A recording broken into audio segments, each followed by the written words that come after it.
So today we get to talk about me. No, I'm just kidding. We are following along and looking at homeschooling according to different learning styles.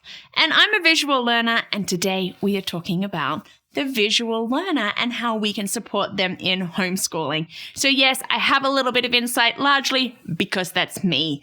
And so today, let's have a look at 5 tips on homeschooling your visual learner.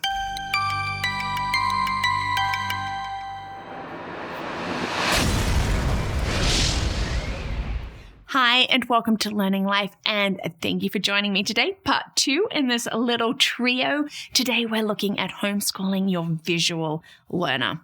You know, I am a visual learner. That's how I take things in. I love it. I see it. I do remember it. Pictures are important to me. The written word, seeing it like I understand.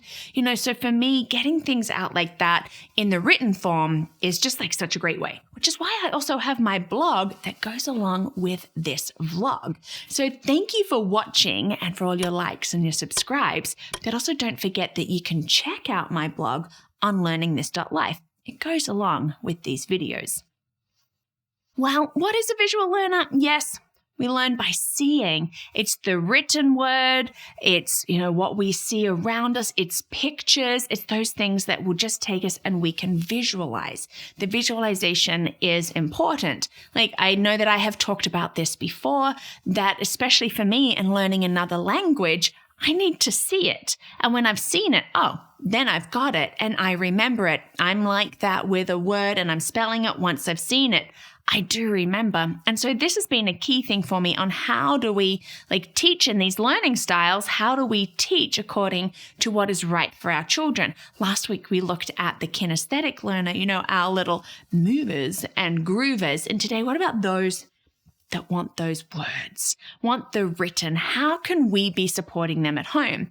Now, I do admit that I think a lot of school is set up more for our visual learners than they are necessarily the other learning styles.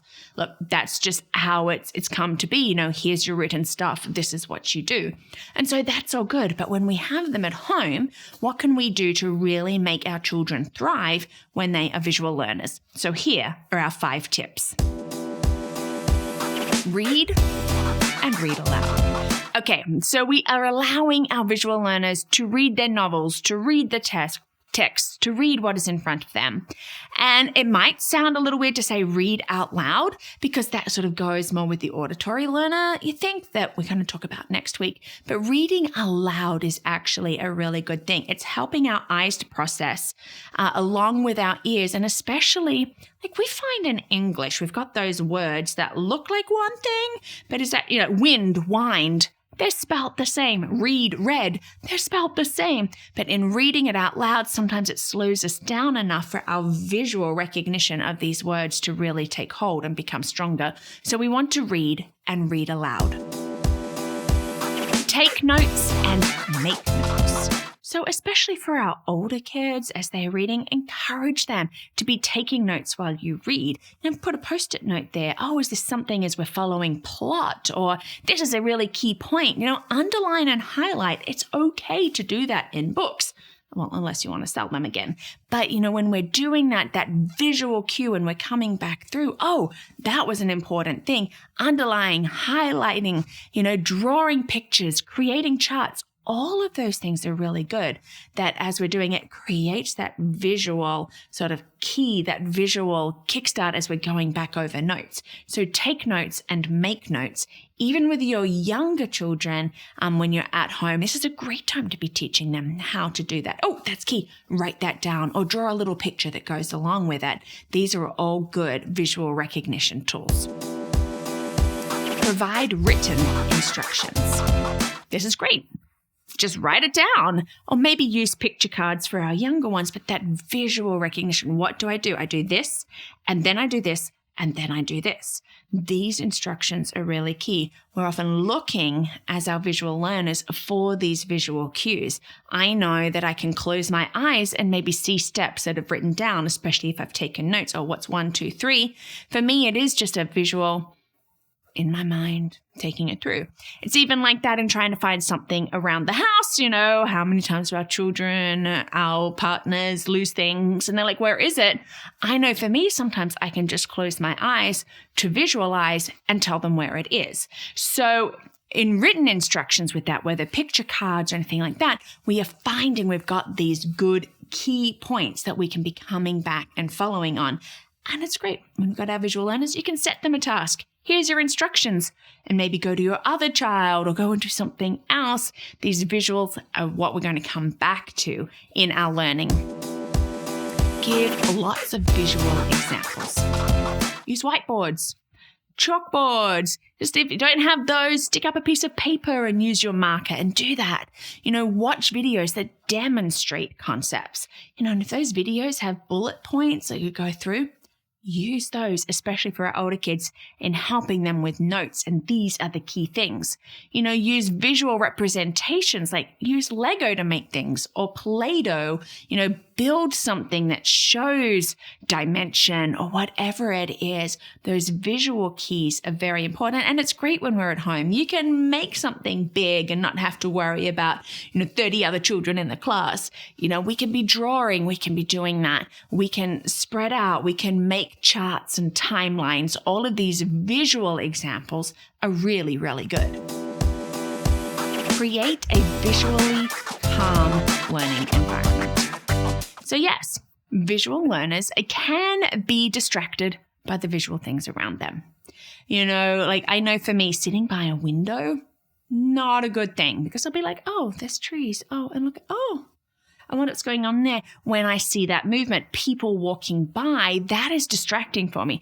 Too many pictures or, posters that have words, I'd be finding myself going, I wonder what that is over there. We don't need that visual distraction. So if you do have a place that you're doing school at home, then just keep it calm, keep it neutral. Really only have pictures that are applying to the lesson that you're doing or the theme that you have going on. Don't be thinking that you've got to have this poster and that poster and everything up there, because it's going to become too much. Where do we want to go? What do we want to look at? It is too much. So we want calm as a visual learning environment. And of course, after these 5 main things, we have some other little tips. So how about having your child's eyes tested regularly? I know that I need to, just as I keep growing up, my eyes do shift and change. And so it is important for our visual learners to be able to see properly. If we're going into discussion, maybe print out the questions or print out discussion guides, outlines that might help, especially for our older ones. Teach them to make your own notes and to develop your own shorthand. I know that I've done that along the years. Now, I can't do shorthand to save my life, but I have developed my own little sort of scrabble that I can take notes, and people could be looking at it and going, yeah, I have no idea, but I've created my own sort of shorthand that I can do when I'm going through my notes. Oh, this is what this is what that is. Teach how to put pictures in if needs be, if that is what's going to connect those dots. Use flashcards when studying. Again, that visual is really good. Oh, and use subtitles in videos. I love these whole things. Put it on in a foreign language and put up subtitles. Bam! 2 things, foreign language and reading.